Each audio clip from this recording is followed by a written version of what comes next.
Good evening, and welcome to Doc and Sock. We're broadcasting live from right here in Jackson, Mississippi, in the heart of the Deep South, Mississippi, my hometown.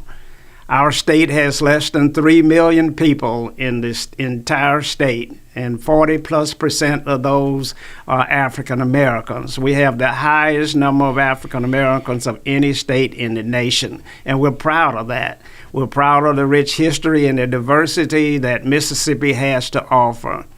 You know, the number one economic engine for Mississippi should be tourism, because we have such a rich history, so many things that occurred in Mississippi that has moved this nation forward. From integration, from the development of black businesses, from mega churches, from political advancement and achievements, from major authors that have all emanated from Mississippi. I think of the Eudora Welty libraries and the contributions that she made. I think of Margaret Alexander and the contributions that she made. Mississippi has so much beautiful history. I think of Sam Cooke. No one has ever had a voice like Sam Cooke, and he came from Mississippi. I think about the Johnson that went on to start Jet Magazine, and BET ultimately came out of Mississippi.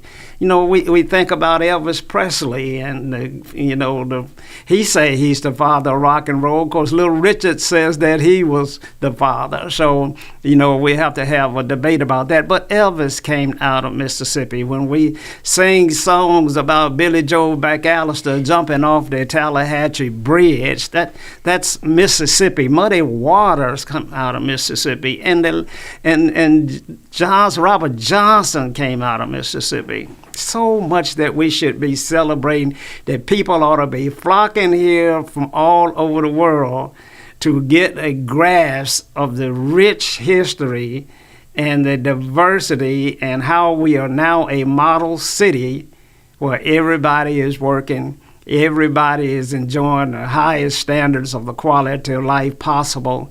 Those are the kind of things that we wish for in this great state of Mississippi.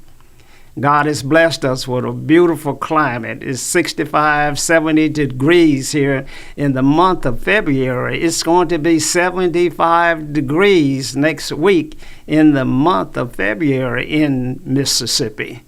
We have beautiful coastlines down in Biloxi and Gulfport, right there at the Gulf of Mexico. Beautiful beachlands that we have there. We have wilderness and forests that no man has ever gone into as of today.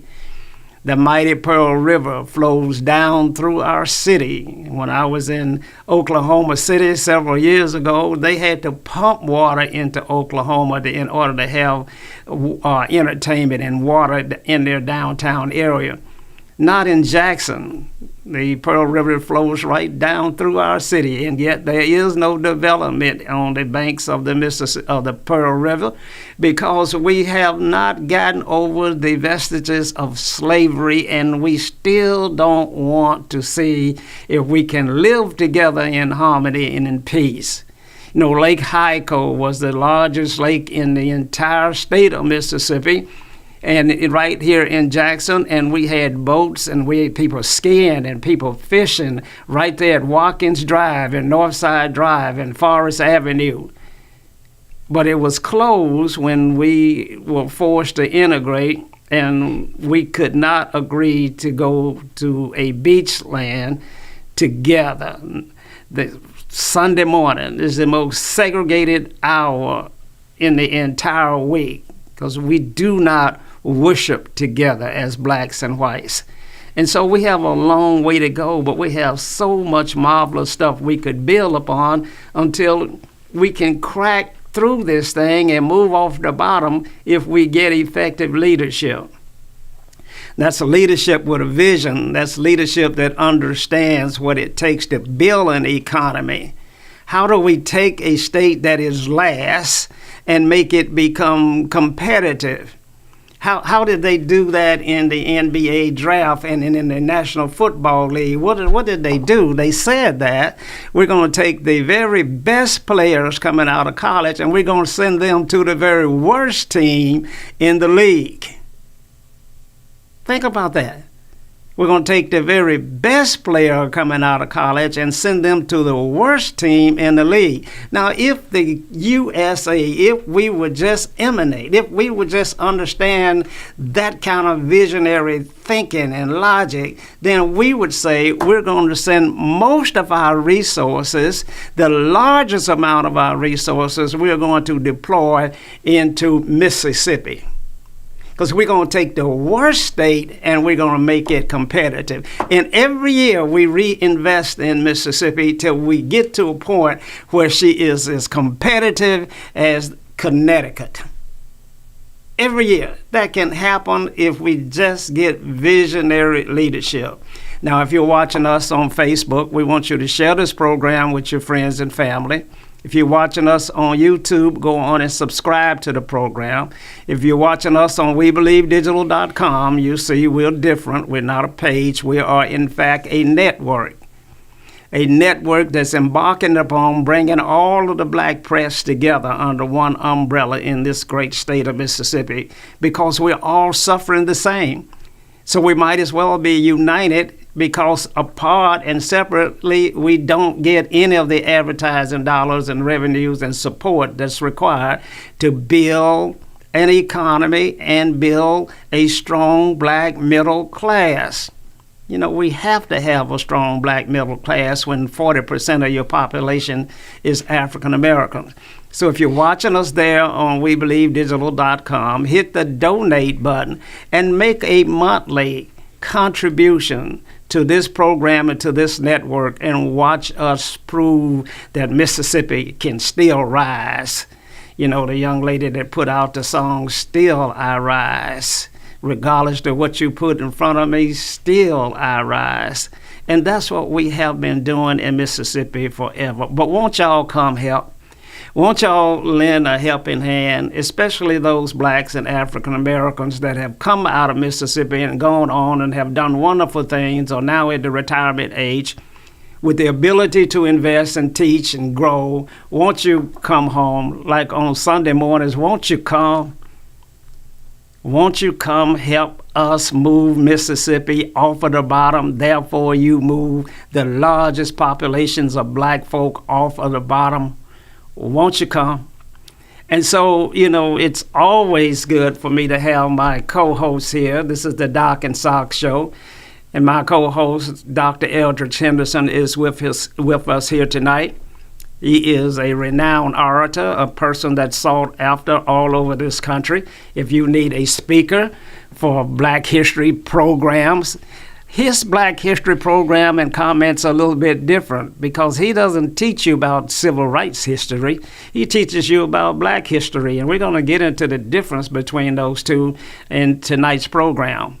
But Dr. Henderson, I always like to say, he escaped the plantation that he was born on. They put him in a little basket and set him in the river, and he floated down and was discovered by someone that was kind to him and didn't take his life, but gave him an opportunity to grow and nourish. Now, all of the blacks in South Jackson, Mississippi need to be put in a basket where they can be growing and nurturing because we're hurting. We're hurting in that part of our city, in that part of our populations. We have the highest poverty rates in the land. There are food deserts in Jackson, Mississippi, where black folk cannot have a grocery store. We get pawn shops, and we get all of these predator lenders in our communities, quick cash and things of that nature. And then we get the lottery and we get casinos in our community, and we're suffering for it. Doc, I hate to go on and on. I know this is an upbeat program, but it's good that you're here tonight to bring some positivity to the show that I have outlined this evening. Well, thank you. One thing I want to tell you, I didn't know you were a prophet, and you just told the people in the world that Jackson, Mississippi can be one of the strongest national cities in the world. You mentioned three things that most people don't put together or talk about. Two specifically. One, the Pearl River, Lake Hyco, and I'm going to add Farish Street. If one would put a 30-year plan together in what I call 5 phases, they will have a 100% increase in the population in Jackson in 10 years. They will have over 1 million visitors every year going, spending money, living in hotels in the so-called Metro Jackson area. If they would visit the Pearl River renovation, they have a lot of schemes, several of them, that they've been talking about for years. Lake Hyco can and could generate millions of dollars a month with tourism and development. And then Farish Street is historical, and there are a lot of areas there for homes, businesses, schools, and those three entities could change the history and the life of Jackson, Mississippi, and you would have 100,000 people coming in here for the next 5 years. And after then, if they would maintain it and keep things moving in what I call a progressive manner, with the Pearl River development as a tourist agency, with all those businesses, underground activities. You heard me say it, underground activities around the Pearl River area, Lake Hyco, and then Farish Street, that is just like a rehab new city. They couldn't handle the money that Jackson, Mississippi could make. Now, people know this. There are plans already on the books for Pearl River. I've seen them. There are plans already on the books and possibilities for Lake Hyco. And you know from your experience, there have been many plans for Farish Street for the last 40 years where some of your people have spent millions of dollars and you see no result.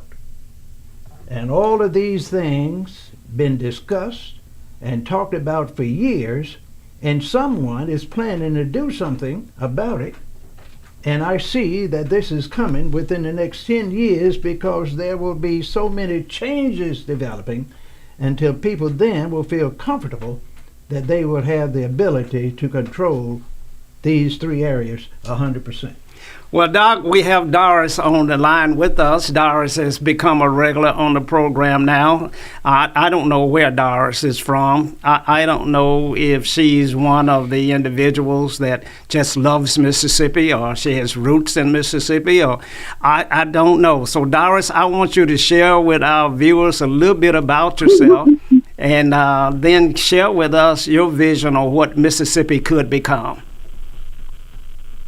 Well, first of all, let me just bring in two people that you didn't mention who are from Mississippi, Richard Wright and Lerone Bennett. Lerone Bennett is a historian. Well, he's deceased now, but he wrote about 14 books. He wrote the book before the Mayflower, and prior to his death, he wrote the book Forced into Glory, and that book is about Abraham Lincoln and the fact that he did it really free the slaves. So very interesting book. So these are two fantastic historians that come out of Mississippi.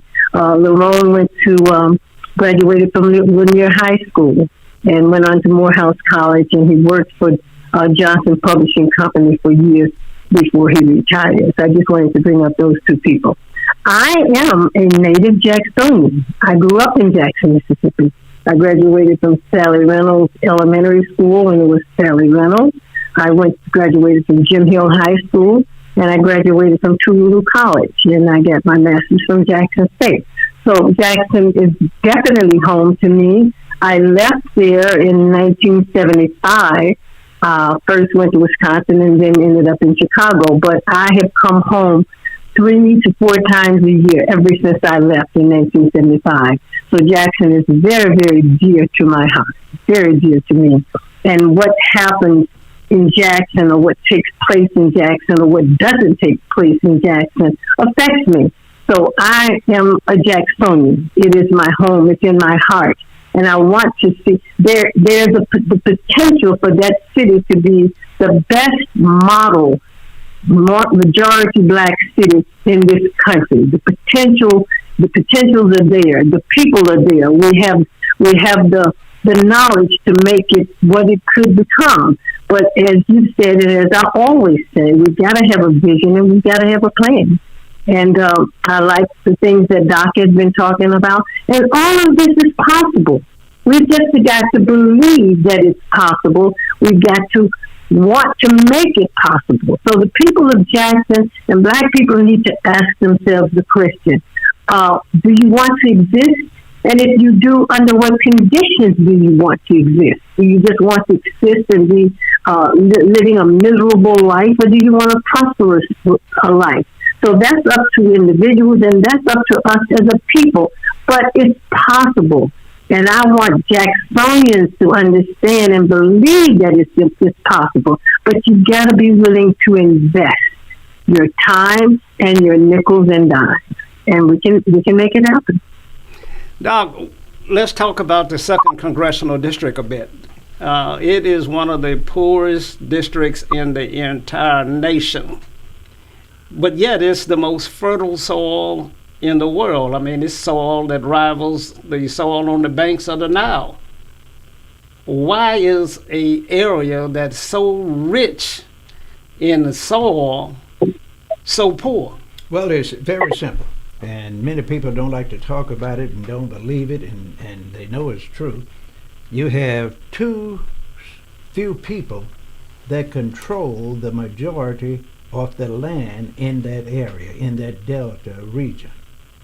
Too few people that want to maintain things generally the way they are, economically and politically. In the years past, black people owned a lot of land in the delta in the early 1900s. All of that changed. I bet you couldn't find not one farm in the delta that's 1,500 acres that a black person owned. And they used to own thousands of acres. So those farmers that are there don't worry too much about income, because they have farm programs through USDA where they can get rich even if they don't plant anything. I have reviewed that information from USDA. There's a program for farmers that will cover every problem they can anticipate, and they will get paid whether they have good weather, bad weather, or no weather. Now, Doc, and Doris, is that subsidy? Is that welfare? Is that WIC? I mean, why is it that when farmers are being paid not to farm and getting checks in the mail, that we don't see that as negative as when we see someone on food stamps? What is the difference, Doris? So who are the people who are getting the check?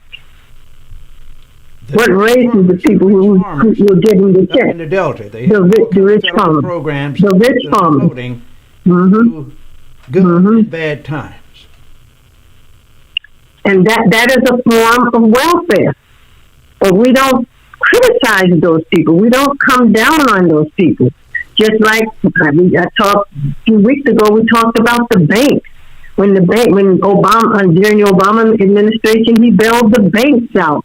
That's a form of welfare. When you bail out the car industry, that's a form of welfare. But we're talking about mostly rich white men.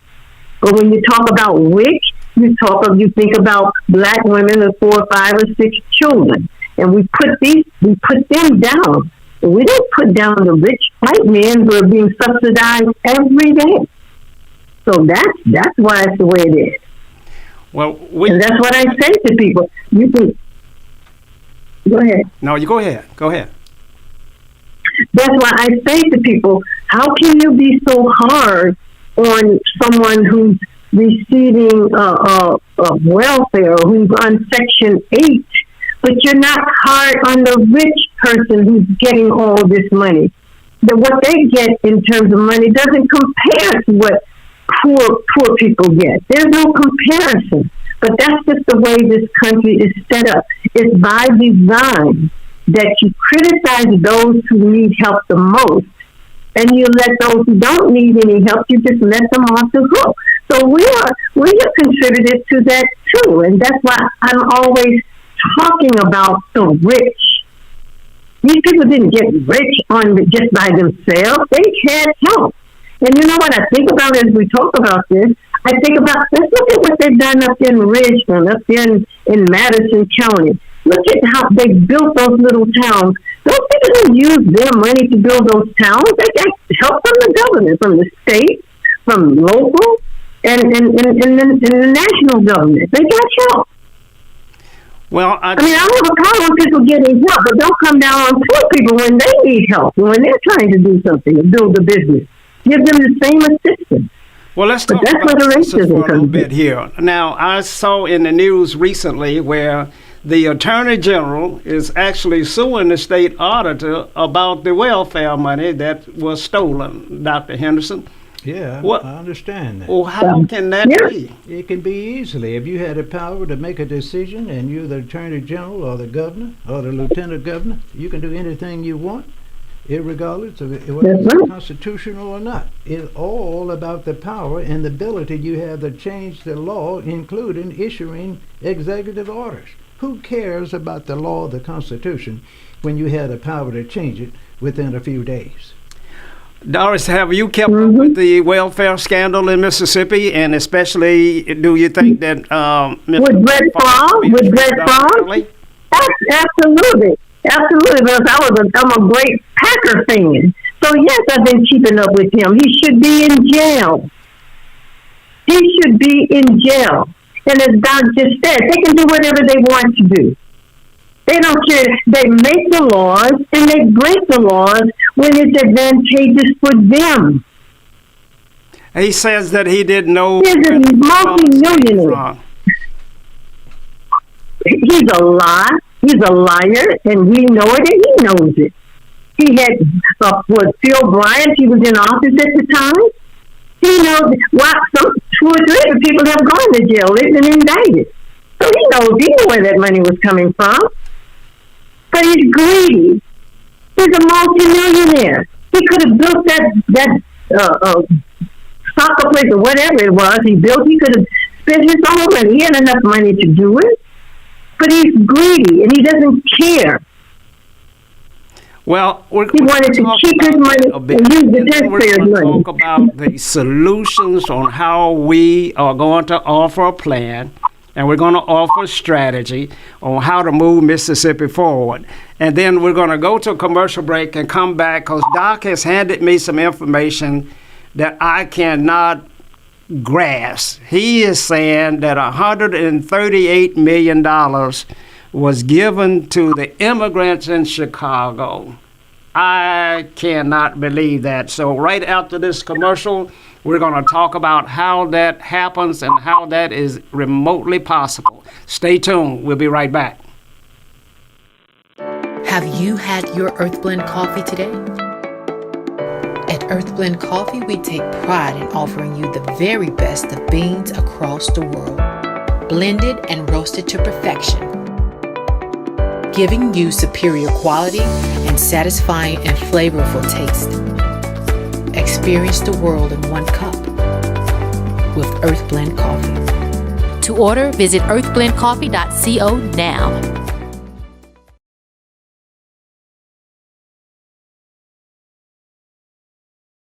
The Mississippi Link is an African-American female-owned newspaper with a trusted voice that is highly respected throughout the city, state, and nation. Our motto, Keepers of the Knowledge for People Who Speak the Truth, since 1993. Link significantly influences the thoughts, attitudes, and buying decisions of its readers. call us at 601-368-8481 for your advertising needs.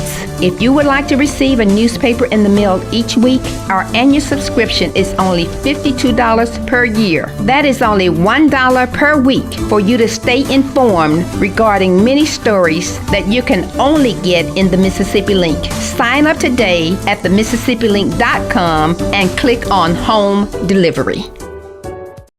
Welcome back to Doc and Sock, and with our co-host Doris Lewis on the line. Doris is a native of Mississippi, as she just explained, lived a long time in Chicago and is now back in Mississippi doing the good work. And we are so glad that she's here, and we hope that others will follow that model. Come home to Mississippi. Come home and help build this great state out. We have enough Indians and we have enough of people in our communities that are non-African American doing things like most of our convenience stores and most of our low-end hotels are owned by others, non-blacks and non-whites. And so we are missing the boat as a race, even when the place where we are the majority. And Dr. Henderson has always said that if you are in the majority, you should be in control. And we're going to let him give us that plan once again, because tonight we want to start laying out the framework for moving black folks off of the bottom and what they have to do. But words are powerful. The tongue is the most dangerous weapon in America. In the world. And so, Doc, you were saying that we use code words, and you said there's a difference between subsidy and what? And welfare and affirmative action when certain people receive those, what I call amenities. To give you an example, when you look at a subsidy, that's in a European or a word that white folks ascribe to themselves. Mm-hmm. Mm-hmm. It means to them, or they want people to think that subsidy means that someone is giving them something to expand the good work that they are doing.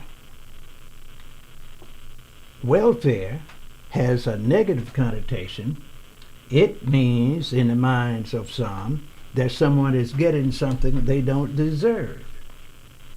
The same with affirmative action. White folks in America, Europeans specifically, Europeans have received more affirmative action in every aspect of American life than black folks. But black people had affirmative action for about 19 or 20 years, and it has been abolished legally because it looked as someone was getting something they didn't deserve.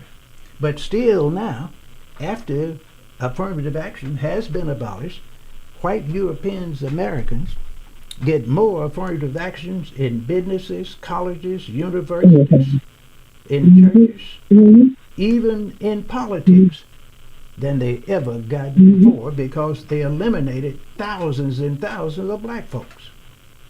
So we are falling behind in every aspect of life in America and in the world as black people. And when I tell you that we are not considered a real human in the eyes of many worldwide, a lot of you all get upset and get angry with me because I'm giving you facts and proving them. We are to determine our own destiny in areas where we are in the majority, and must say we must take advantage of opportunity of our numbers. And it's so simple to solve the problem by pooling your resources and talents, which I've been talking about for 30 years. And there have been many examples, and I'm not going to talk about them, because if you start talking about some of them, somebody's going to go and frame someone and have them in court or in jail on some kind of hawked up charges. But that's what is going on in America and the world. Now, Doris was talking about this welfare scandal. And that problem can be solved within 30, 60, 90 days. the auditor made a proposal. The Attorney General said, no, we can't do that. There's also another alternative where if you had a Fannie Willis in Hinds County without all that drama, the Hinds County DA can take that charge and this problem can be resolved. But do people know anything about our district attorney that would cause a lot of drama if he would take these cases? Most of them happen in Hinds County. Just think about it, and I'm not going to get into this anymore. But all these problems are pre-planned. And the big money is going to always think of a way to sabotage whatever it is that's going to hurt the European Americans. Just like Trump people in this Fannie Willis case. They dug around and found probably the first day that she was born, all her records up to probably a month ago, and found everything they could about this woman and used it against. And many times you will find people with the power and the ability to get high office, they usually all have what I call sideline negatives that help them move to where they are. But there's nothing is said about it until they start hurting the other group, whether they're black or white. That's the story. That's the historical narrative of American racism, especially institutional and systemic racism all over the world. Well, let's deal with that. Let's deal with that. But in terms of last night, we were talking about when we celebrate Black history, we seem to celebrate the civil rights version of Black history versus authentic Black history. Doris, is there a reason for that? Well, as I said last night, they don't want you, they're historians, they're geneticists, they're anthropologists, they're social workers. They know this history. These people know this history, but they don't want us to know it because they know that if we are given the opportunity, we are going to be successful. It is a part of our DNA. They know that.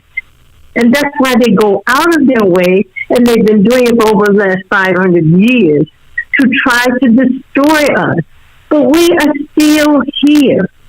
We have come through some of the most difficult times any race of people in the world have experienced in this country. And that was chattel slavery. We survived. We came out of that system and we built towns. We built schools. We built and we made everything we needed to survive as a race of people. What we need to do is look at that blueprint, pick that blueprint up again, embrace it. Because we were successful. Integration is what hurt us. We started to lose everything under integration. And we were talking about the farmers. Well, my grandparents were farmers up in Yazoo, Humphrey County, in Holly Bluff, Mississippi, out from Yazoo City. They were farmers. They worked on the white man's plantation until they finally got their 40 acres and a mule and then increased the number of acres. So we have a success record. It's not doom and gloom for us. We have a terrific success record. Let's just pick up that plan and do it all over again. We can do it. Well, let's hope that we will start to teach, real history, and we will go all the way back to and talk about, Marcus Garvey in a way that our kids can grasp and connect in some way, that they can connect with Marcus, and we have to teach history in a way that they can connect with Reginald Lewis, that created and started Beatrice Foods all over this world. Black man that they can create with Johnson, that created Jet and BET, and we gotta connect with people that gives us a sense of pride and accomplishment other than having overcome the beatdown. And so that is sorely missing in when we talk to our children. When I look at all of the African American papers this month, when they talk about Black History Month, they are all contemporary in what they celebrate in terms of Black history. None deals, and this is probably because we don't know the history, so therefore we don't print it or we don't talk about it and we don't share it. But it's important that we get back there and build a foundation for our children. Now, Doc, you know more about history than any man I know, and Doris, you have always talked about these great orators and authors that have written about our history and about our DNA and things of that nature. So it's important we start to bring those kinds of people to this program. Well, we need to. There are a lot of specialists that know all about these great writers. Many of them are dead, Right. as Doris mentioned, but they're experts out there on what they wrote about for years. And most of those people know what happened from experience. Many of them were born in the South. Others were born in the North, East, and West. No matter where the black man was born in America, he was a victim of racism, exclusion, and any other negative word you can come up with, and he survived. As she said, black folks cannot be exterminated. And that's why when they start thinking the fact that we are going to be here, sooner or later, black people are going to rise worldwide and say, we are going to be in charge for a change in areas where we're in the majority, in America, in Africa, in Asia, in any nation where we live, even starting on the precinct level. And we're going to control certain areas of activity, which I'm not going to mention. And we're going to do two things for sure. We're going to make the policies. We're going to allocate the funds and say who's going to receive them. That's the way you come up with good government and economic power. Well, let's talk about that for a moment. You know, Doris, why is it that Haiti, when you look at the geography and look at the layout, the most gorgeous beaches in the world, and yet poverty and disruption, and I won't call it corruption, but disruption and dysfunction, and seems to go on at a higher rate. Are we really not capable of managing the affairs and the economy in the areas where we are in the majority? We come from rulers of empires, so yes, we can. Haiti, European invasion and racism. France and the European countries have never forgiven Haiti because of the Haitian Revolution. Haiti is still paying for that. And these European nations came together after that revolution, and they set out to do exactly what they're doing in Haiti. They've taken over, they're trying to colonize it, and they're taking all of the resources out of that country. So they're left with nothing, like they've done in Africa. That's why I can appreciate brothers like Ibrahim Traoré over in Burkina Faso, Julius Malema in South Africa. They're saying to the Europeans, France in particular, you will not continue to come into this country and take our resources. France is financed by Africa. If it were not for Africa, France would not exist. That's why when I go to those European countries, I really don't enjoy them because I know how they're surviving, how they have the economy that they have. $500 billion a year going to France? I mean, that's how they survive. We don't know their history, but we go to France and we bask in what they have. We don't understand that they have what they have off the backs of the richest continent on the face of this earth. This world cannot exist or cannot do what it's doing without the resources of Africa, particularly when it comes to technology.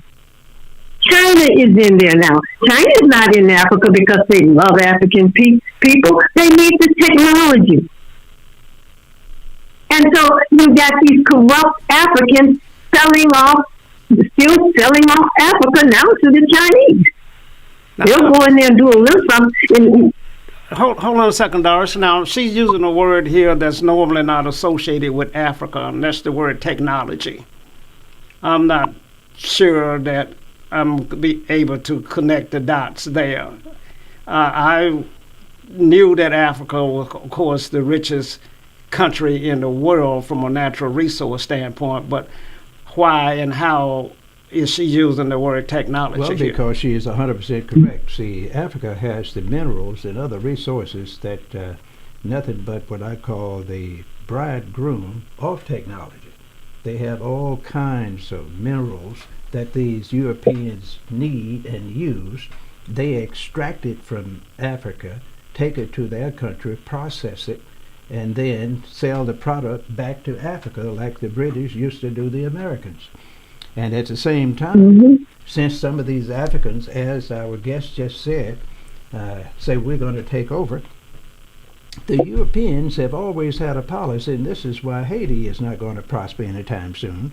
They do three things that would guarantee that they will be in power probably for the next 300 or 400 years.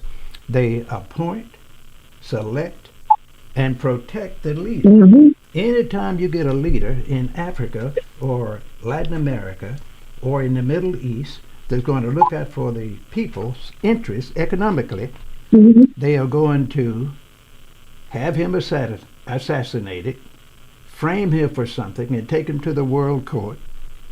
And then they're going to appoint, select, and protect another goon that is there to make money and do everything they are told.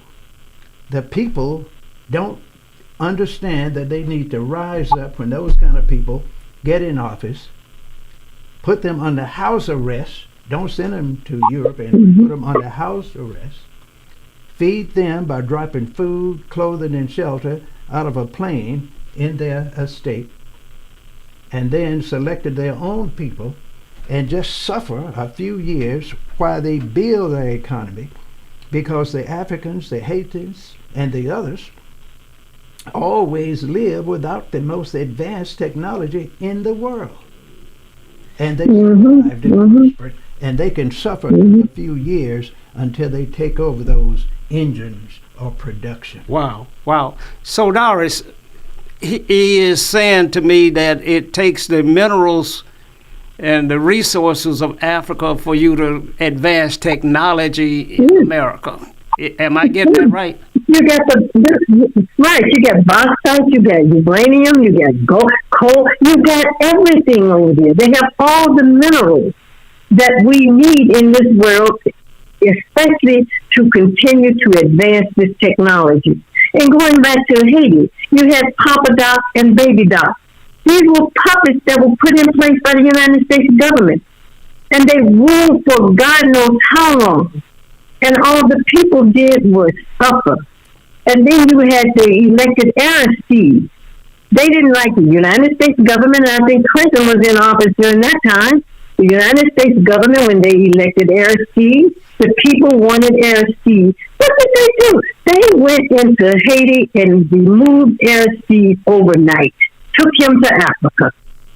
This is the doing of the United States government because of the resources, the minerals that they have in those countries. And like I said, they never forgave Haiti because of that Haitian Revolution. They never forgave them. And the Europeans came together and they said, this is what we're going to do. Let's talk about the Haitian Revolution. Is that a part of Black history? Yes.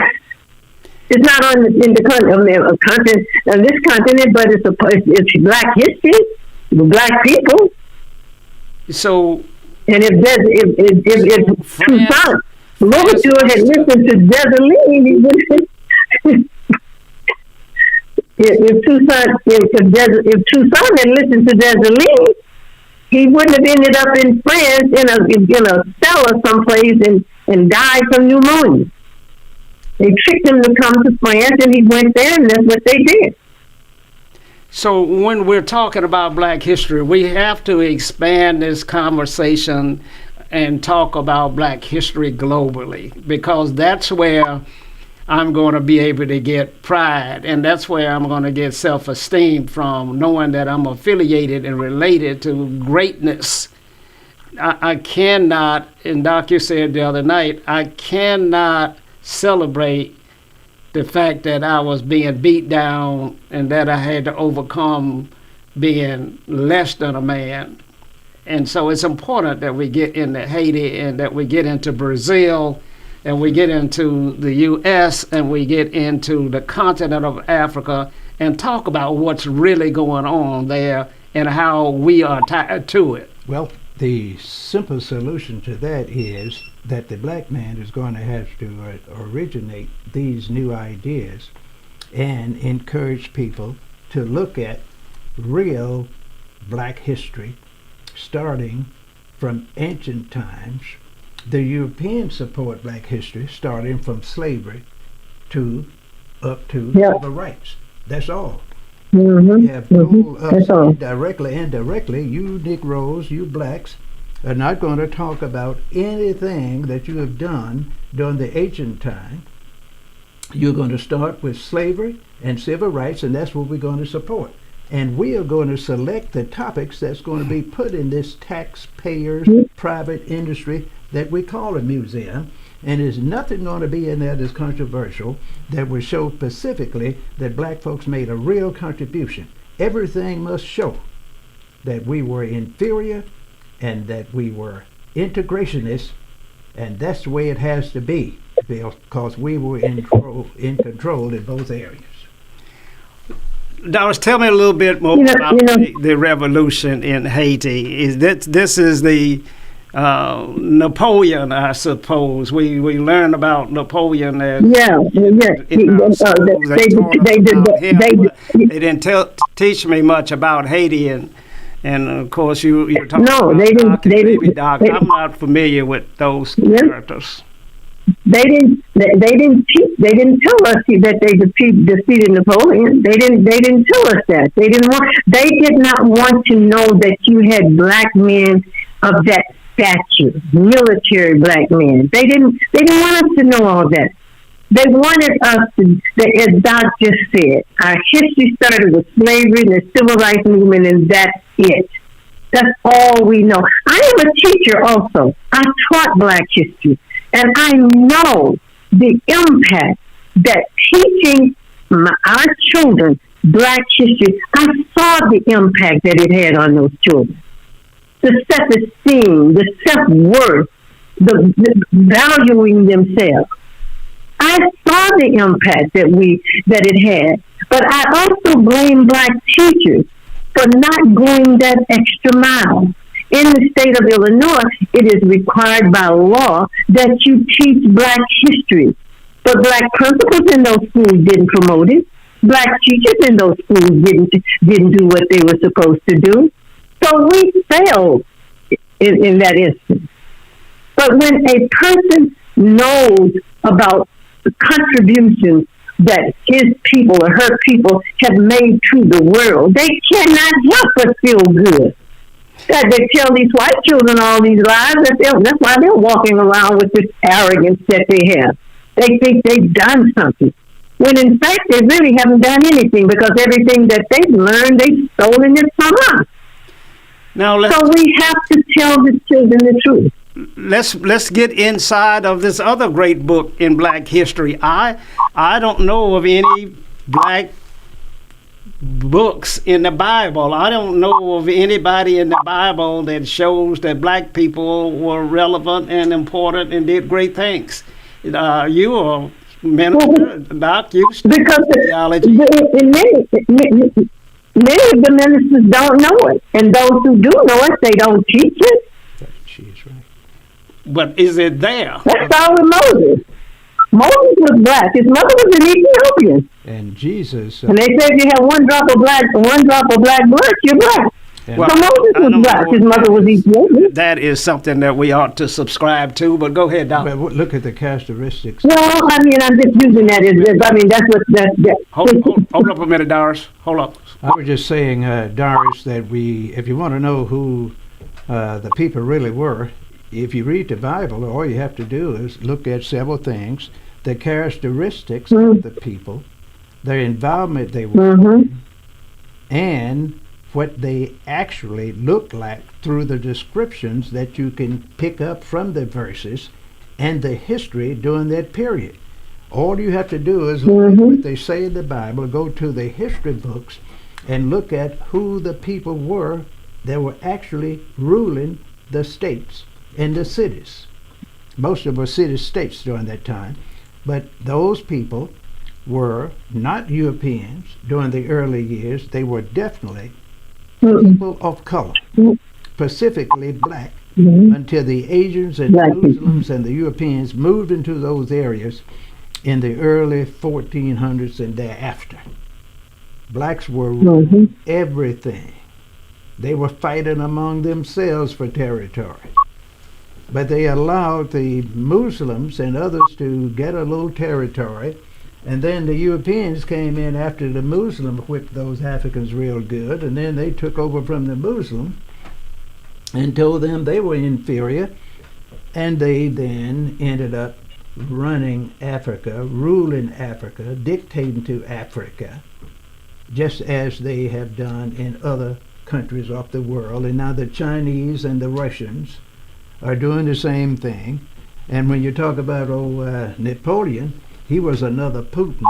He was a little semi-midget from a good Napoleon complex. He was a mean young man. A guy like Putin that wants to control something would kill his mother if he has to. He'll kill any opponent that he has to stay in power.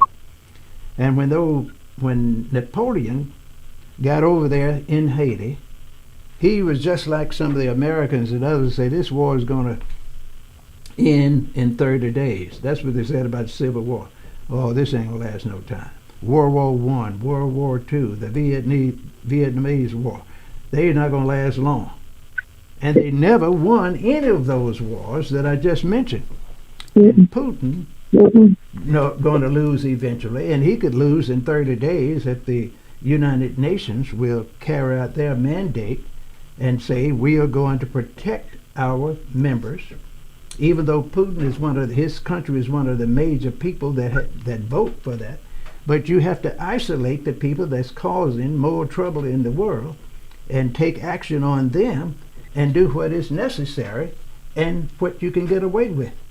The history shows, and many people don't want to believe it, George Bush, both father and son, they were presidents. You find Carter, you find Obama, you find Trump, and all the presidents, the last 7 presidents throughout America would bomb and kill any major leader of color anywhere in the world and tell the Congress about it later, and they approved it. But when the white leaders in the world start doing the same thing, they let them kill millions of people, millions, and support them in it, and rub them on the hand and say, you shouldn't kill so many. Say, lighten up on them now.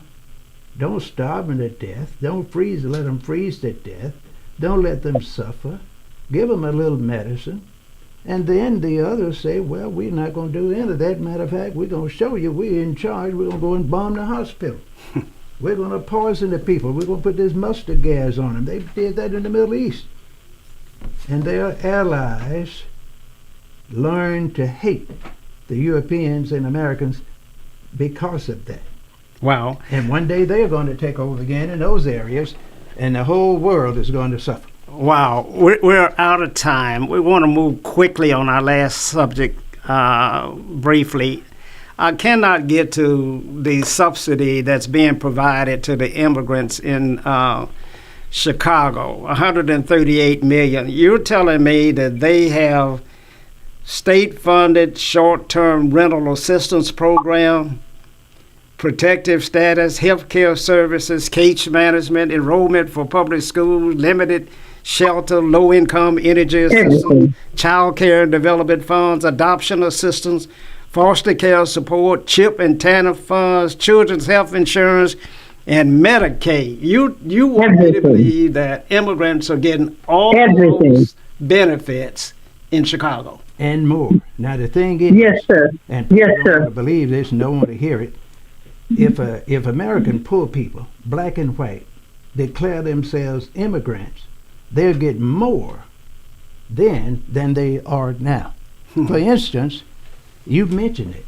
Now these are not only the immigrants in Chicago, the same as in New York City and all the other sanctuary states, where they are just given liberty to come into those areas and they receive Medicaid, child health insurance, CHIP and TANF, foster care support, adoption assistance.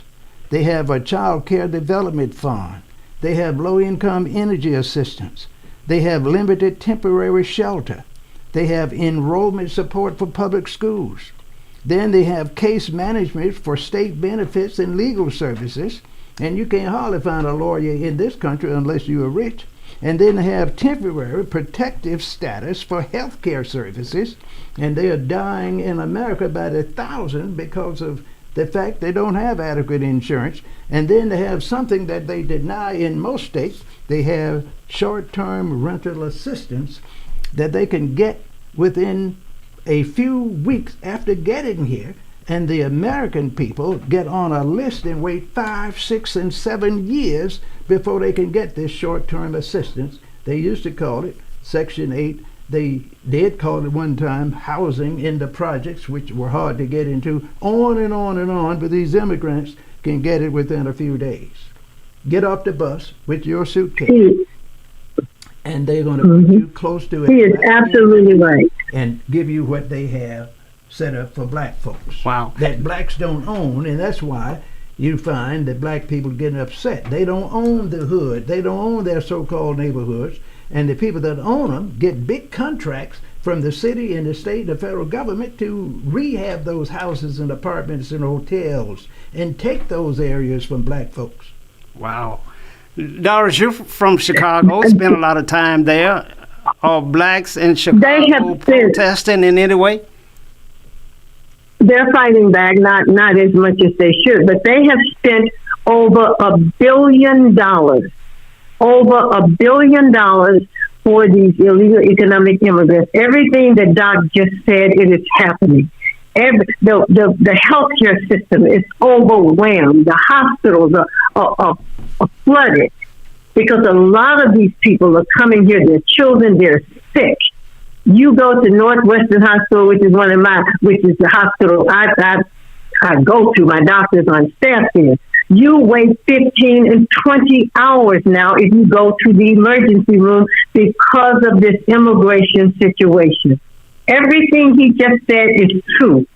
They get everything they need in order to be successful and survive. And these people who own the properties in the black communities, who rental property, they're putting people out of these places who are paying their rent, and they're doing it because they're going to get more money from the city. People are literally being evicted. Black people are being evicted from these places that they're renting, so that these people can bring these illegal immigrants in because the city is giving them more money. They have spent over $1 billion for these people. And black people are catching hell. I don't hear any of our national leaders speaking out about this. Am I missing it somewhere? You're not going to hear them because they're being told by the Democratic Party to not do it. This is under the leadership of the Democratic Party. back in the summer, one of the commanders in one of the districts held a community meeting. And he made it very clear to the people at that meeting that they were being told to stand down. They cannot even arrest these people because of this sanctuary city status. Wow. We're out of They're time. not going to say anything. We're out of time. And so, we need 2 hours for sure, but we're going to try and continue with this on Tuesday at 8 p.m. Doc, there's so much to talk about, so many things that we got to bring to the forefront and we got to understand. I want to hear more about Napoleon's Achilles heel. I want to understand blacks in Haiti and blacks in Brazil. I want to understand their culture, their thought process, if there are similarities to what we have here in Jackson. I want to understand all of that, and we're going to do our best to bring it to our viewers as we continue. But time has run out on us again, so I need for you to give us your closing remarks. Well, Doc. my closing remarks are very simple. I'm talking now to poor people of all nationalities in America. Ladies and gentlemen, you would be better off to declare yourself an immigrant than a so-called non-citizen, which you think you are. You think you're a citizen. And if you would declare yourself an immigrant, your family income will increase within 30 days. Your children will get better care through the foster system and school system. You will be able to get an attorney to take care of your legal issues. If you have adoption issues, they'll take care of that for you. And if you have a situation where you don't have a place to live, they'll give you a place to live and energy assistance. Yep. And on Yep. and on and on. When you have these problems with your husband and wives and so forth, they give you case management to resolve those issues. That's what the illegal Right. people do. Mhm. So more and more Americans will get ahead, Mr. Socrates, if they would just declare themselves immigrants and tell the American government, take my citizenship away, you don't respect me, I'd rather be an immigrant, and get all these things for 7 years, and then they would become a citizen. But in the history of the world and in America, you're going to see that these people are going to be given amnesty before December the 31st, 2029. Wow. It's going to happen. I hear you, Doc. You don't wanna hear it. I hear you loud don't and wanna clear. Doris, your closing comments. Well, yeah, I agree with everything Doc has just said. We've just got to continue to teach the people because people just they're not aware of what's going on. And so if we upset people, so be it. People need to know what's going on. This is real. And these people are here to replace us. They haven't been able to defeat us otherwise, so they're going to try now to replace us. So we just have to keep teaching and doing what we're doing. Wow. And I hope more and more people will tune in and listen to what's going on. Thank you so much. That's all of our time for this evening. Thank you. We appreciate you viewing this program. Again, you can find us on Facebook, YouTube, and WeBelieveDigital.com. We want you to stay safe and good night.